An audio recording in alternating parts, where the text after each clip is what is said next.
So a lot of people are watching Obsession and Backrooms right now blow up, and I think they're learning the wrong lessons.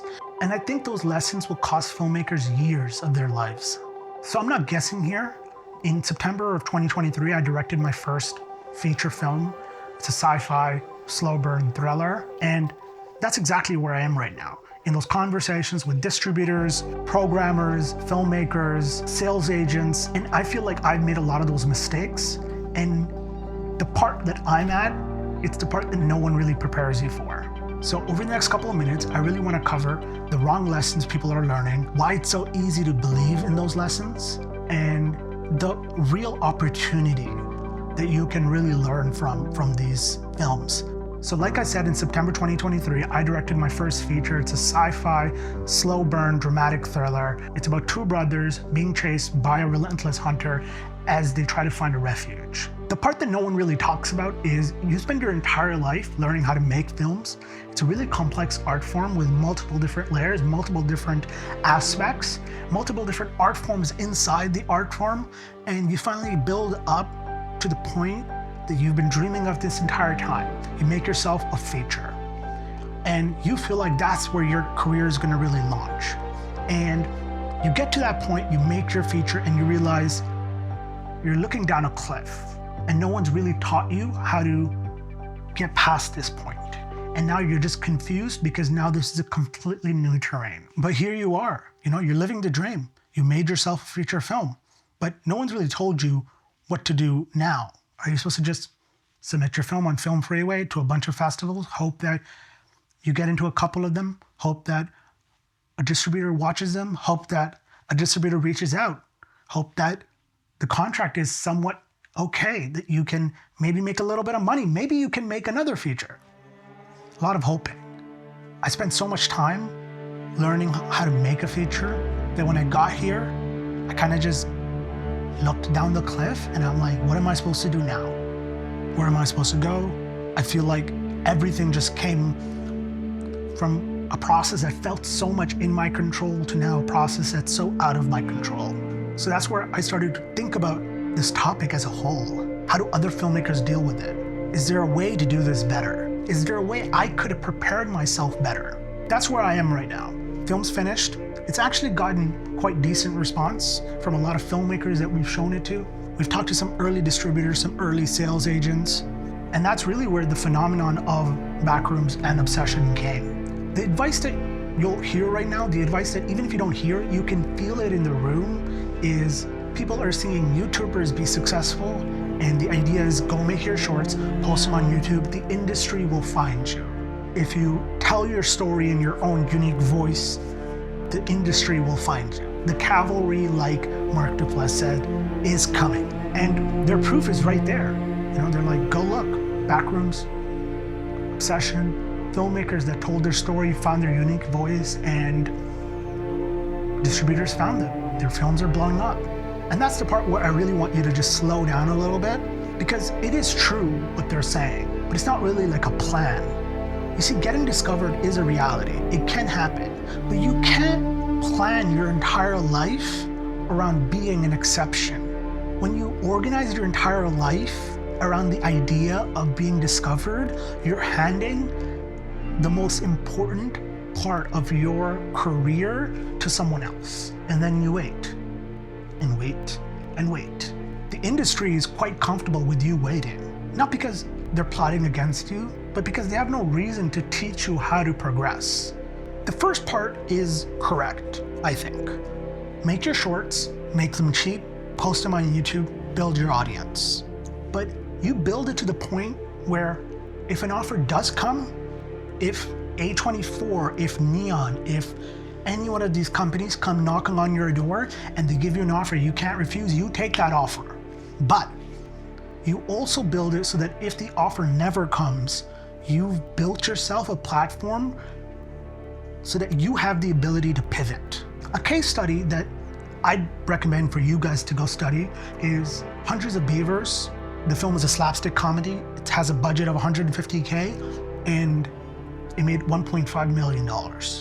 Now, that's not to say that that's gonna happen to you, but the film was self-distributed. So that path it has a big stigma, the word self-distributed, because when you're making a film, you're making an art piece, you're trying to connect with other people, and your art piece not getting accepted when other art pieces are getting accepted to these companies, to these organizations, feels like there's a disconnect. It feels like no one understands you. It hurts. And so when you're self-distributing, there's the stigma of acceptance that your project isn't as good. That's the stigma. However, the more you study films that are doing it, the more you start to realize that in today's age of social media, of YouTube, of all these filmmakers that are really popping out, this is a real route here. There's a lot of films that the industry take a bunch of films, they don't really know how to individually really reach an audience, and they package them and then they put them out to a lot of different streaming places like Netflix and Amazon and all that other stuff. So here's the second step. You see, the first step was you make your shorts, you make them cheap, you make them over and over and over again. You build an audience, and then you have the ability to pivot into really scaling your project, your large scale project that you think has the ability to make money, your feature film, into many different ways. You can honestly look at self-distributing as an actual route you can take. That's not to say this is going to be easy. There's a big knowledge gap here. Like even where I am is, how do you even market? That's something you have to learn. You know, there's paid advertising, there's influencer marketing, there's 1,000 different things that you can do. I think a lot of what Hundreds of Beavers was doing is they were literally going city to city, I believe, and they were going into theaters and stuff like that, almost like a comedy show. And that was working quite well for them, but that might not work for you. You see, I am learning here in real time. And that's part of what this channel is about. It's to build, it's to create a community for myself where I'm posting short films, miniseries, film essays about films that I love, so I can get a chance to watch more and more films. So going back, when I meet a lot of filmmakers that are making shorts, one of the issues that I see is they really scale the budget a little bit. I want you to, when you're making your short, especially on the idea of building an audience, the idea is to be consistent. And so you want to lower the budget. You want to be really creative on how you can make a short and how you can pull favors and give favors. If you find a filmmaker, if you know how to edit and they know how to AD, you exchange those favors. So you do something for them, they do something for you. That's a lot of ways on how you can lower the budget, especially for short films. Once you make them, you post them on YouTube, you post them on TikTok, you post them on Instagram. You're building yourself an audience. I would also think a few steps ahead. So if you're trying to make a horror feature, like if you have a big idea, or if you're trying to make a sci-fi feature, like a big idea, you make your shorts with that idea of you building an audience. So you're making your sci-fi shorts in similar genres so that people are excited by the stories you're trying to tell. They also have an expectation on, oh, this is something that this kind of filmmaker is really interesting. I really want to see what they're making. An easy example is Kane Parsons that directed Backrooms, made a short of Backrooms. That short has 80 million views.